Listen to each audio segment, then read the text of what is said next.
Halo teman-teman, ketemu lagi dengan saya dan kali ini saya pengen membawakan modul tentang effective planning. Teman-teman, saya pengen memulai modul ini dengan sebuah quote. Quote-nya dari John L. Beckley. Dia adalah seorang panglima perang di Amerika. Dan John L. Beckley dia pernah berkata, "Most people don't plan to fail, they fail to plan." Kebanyakan orang tidak merencanakan untuk gagal. Namun yang terjadi, mereka gagal untuk merencanakan. Dan disitulah pentingnya sebuah rencana. Saat rencana itu dilakukan dengan bagus, maka yang terjadi kita bisa mengefisiensikan resources yang kita gunakan untuk mengeksekusi atau untuk mencapai goal yang kita inginkan. Yang kedua, dengan rencana yang bagus, kita juga bisa establish goal. Bayangkan, kalau teman-teman nggak punya rencana, maka yang terjadi, teman-teman bisa jadi kehilangan arah di tengah jalan. Dan di saat Anda kehilangan arah, bisa jadi Anda akan berganti goal. Sebaliknya, saat rencana Anda firm, saat rencana Anda bagus, maka Anda akan bisa establish goal Anda. Dan yang ketiga, teman-teman, saat rencana dibangun dengan bagus, teman-teman bisa managing risk dan uncertainty. Saat rencananya bagus, maka di saat itulah teman-teman juga mengidentifikasi resiko-resiko apa saja yang akan teman-teman temui untuk mencapai goal yang teman-teman inginkan. Dan nggak berhenti dengan mengidentifikasi resiko. Di saat teman-teman merencanakan rencana tadi itu, teman-teman juga perlu untuk managing risk-nya. Sehingga saat rencana dibangun dengan bagus, maka teman-teman tidak akan kehilangan energi, tidak akan kehilangan resources untuk menghadapi resiko yang bisa jadi ditemuin di tengah jalan. Kenapa? Karena teman-teman sudah memitigasi risiko-risiko tersebut.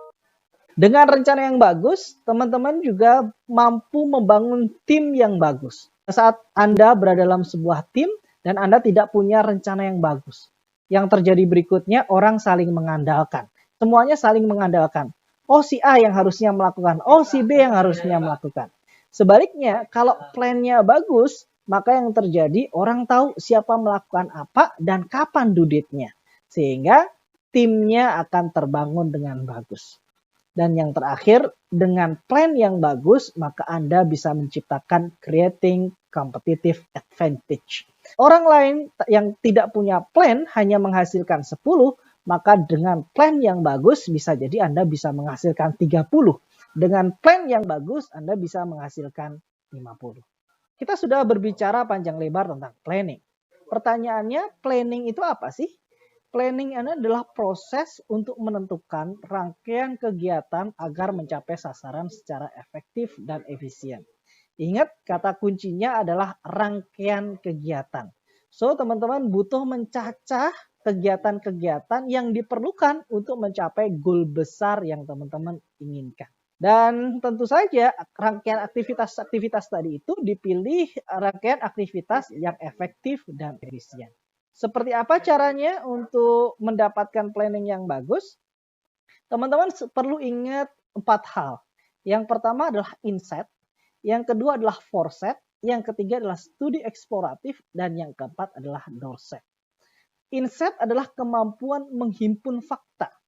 Kalau Anda pengen pergi ke Jogja, maka teman-teman butuh menggunakan insight. Teman-teman butuh menghimpun data. Datanya apa saja? Teman-teman bisa jadi butuh data untuk pergi ke Jogja, itu kendaraan apa saja yang bisa digunakan untuk mencapai ke Jogja. Bisa jadi ada mobil, bisa jadi ada bis, dan bisa jadi teman-teman menemukan fakta pesawat juga bisa digunakan untuk mencapai ke Jogja. Data apa lagi atau fakta apa lagi yang perlu teman-teman himpun? Bisa jadi teman-teman butuh menghimpun fakta tentang jarak dari Jakarta ke Yogyakarta. Di situ semua data dihimpun. Kemudian teman-teman juga butuh kemampuan foresight, kemampuan untuk memproyeksi jalan dan cara. Setelah datanya dikumpulkan, teman-teman butuh memproyeksi. Untuk sampai ke Jogja tadi itu, jalannya lewat mana saja. Bisa jadi teman-teman menemukan jalannya teman-teman bisa lewat dari Pantura, dari jalur tengah, ataupun dari jalur selatan. Dan disitulah kemudian teman-teman butuh memproyeksikan. Kalau memang jalan saya lewat Pantura, Maka fakta-fakta apa yang perlu saya gunakan untuk mendukung jalan saya kalau saya lewat Pantura? Atau sebaliknya, fakta-fakta apa yang perlu saya gunakan seandainya saya lewat jalur tengah atau lewat jalur selatan? Dan disitulah teman-teman butuh memproyeksikan. Mau menggunakan jalur selatan, jalur di mana banyak sekali pegunungan di sana. Teman-teman butuh memproyeksikan, butuh menggambarkan, butuh punya gambaran. Jalan-jalan tadi itu seperti apa. Dan tentunya saat teman-teman mampu memproyeksikan jalan dan cara untuk sampai ke Jogja tadi, teman-teman butuh menggunakan door set, mengidentifikasi resikonya apa saja. Kalau teman-teman menggunakan jalur selatan dan di situ teman-teman memproyeksikan, menggambarkan di mana jalur selatan itu banyak pegunungan, banyak naik turunnya, maka resikonya bisa jadi adalah kendaraan Anda kuatnya untuk naik turun. Resikonya bisa jadi Anda akan ketemu pom bensin dengan jarak yang jauh-jauh, yang beda dengan di Pantura. Maka teman-teman butuh mengidentifikasi resiko-resiko tadi itu. Tidak sampai di mengidentifikasi resiko saja, teman-teman. Doorset juga menuntut Anda untuk memitigasi resiko. Mengetahui resiko itu bagus, namun challenge terbesar dari planning adalah memitigasi resiko. Mengatasi resiko-resiko tadi itu. Dan setelah teman-teman sudah menghimpun datanya, melihat, memproyeksikan jalannya, atau menggambarkan jalannya, mengidentifikasi resiko, dan memitigasi resiko, maka teman-teman butuh melakukan studi eksploratif. Teman-teman butuh melihat secara keseluruhan.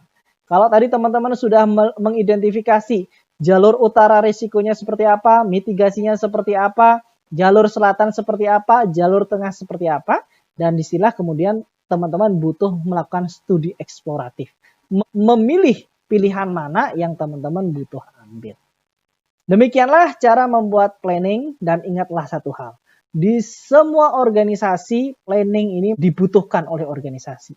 Artinya saat teman-teman punya keahlian untuk membuat planning secara baik dan benar, maka yakinlah karir Anda akan bagus.